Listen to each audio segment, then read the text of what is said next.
All right, let's dive into one of the most delightful and honestly surprising cards in the whole tarot deck, the Page of Cups. This is the card that shows up when you're least expecting it, and it's carrying a message that your heart has, well, probably been waiting to hear for a while. Just picture this for a second. A messenger shows up at your door, but they're not carrying some boring official document or a business deal. No, they're holding something deeply personal, something totally out of the blue. It's an invitation, and it's coming straight from the world of your feelings and your intuition. So the big question is, are you going to open the door? So who is this messenger anyway? Well, you can think of the Page of Cups as a real character, a personality. He's the one who brings news about our inner world, our emotional landscape, our creative sparks. He's the bearer of opportunities that you feel in your gut, not the ones you figure out on a spreadsheet. A perfect way to think of the Page of Cups is kind of like Cupid. Now, he's not about these huge, dramatic, sweeping passions you'd get from a knight or a king. He's more about the beginning, that little spark, that first flutter in your chest. He brings a genuine chance to find romance, to really connect with your feelings and just open yourself up to pure joy. So bottom line, when you pull the Page of Cups, it's like the universe is sending you a text message. And yeah, it could totally be about love news. But it's also about giving yourself permission to say yes to just having fun, to going out and socializing, to grabbing hold of any new opportunity that just makes you feel emotionally alive or creatively fired up. But to really get what this message is all about, we got to break down the card itself. Every single symbol here is like a piece of a puzzle, and it tells us something about this unexpected opportunity and, how we should probably handle it. First off, just look at the page himself. He's young, right? He's got this almost childlike wonder about what he's holding. And this isn't about being immature, not at all. It's about being open. Kids don't sit around and overthink everything. When they see something they want, they just go for it. The page is all about channeling that same enthusiastic, let's do this energy. And what he's holding, that golden cup, that's the key to the whole thing. The cup is the classic symbol for this suit, and it tells us this message is not coming from your logical brain. It's coming straight from the heart. It's born out of your intuition, from that deep well of your emotions.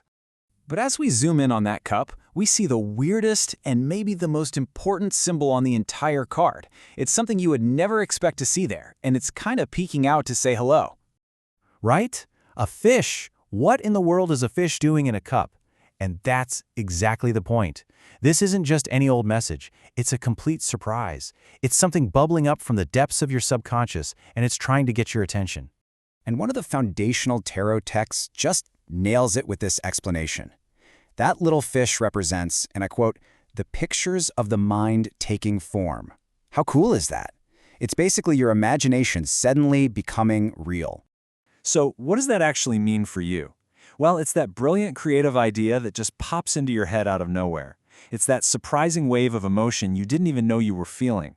It's your gut, your intuition, screaming at you to pay attention. That little fish is a spark of pure, fresh inspiration, and it's offering you a real shot at profound, heartfelt happiness. Okay, so you've got the message, this creative spark, this emotional invitation. It's here. So now what? To really understand how to answer this call, it actually helps to first understand what kind of message this isn't. So on the left, you've got our guy, the Page of Cups, and on the right, we've got his counterpart from a different suit, the Page of Pentacles. See, they're both messengers, but they are carrying totally different kinds of news. And this comparison makes it crystal clear, doesn't it? The Page of Pentacles, he brings you opportunities for the physical, material world. We're talking money, job offers, tangible stuff. But the Page of Cups, our guy, he operates completely in the world of the heart. His news is all about love, creativity, and emotional connection. So to answer the call of the Page of Cups, you've got to play in his world. That means be emotional. Actually trust your feelings. They're telling you something important. Be intuitive. Listen to that little fish whispering messages up from your subconscious. Be loving. Show some sympathy. Forgive yourself. Forgive someone else. And finally, be intimate. Use this emotional opening to reach out and make your connections with people even deeper. So when you bring it all together, this card isn't just predicting something. It is a personal invitation. It's a call to action coming from the most real part of you, and it's asking you to jump in and participate more fully in the beautiful richness of your own life. At its core, the Page of Cups is basically your cosmic permission slip to just say yes. Yes to that random coffee date. Yes to starting that weird creative project. Yes to forgiving that old friend. It's your encouragement to act on those surprising feelings and unexpected chances for connection, inspiration, and just plain happiness. And that really just leaves us with one final question to think about. Right now, in some area of your life, that little fish is popping its head out of the cup. So, what unexpected joy, what creative spark, what new connection are you ready to finally say yes to?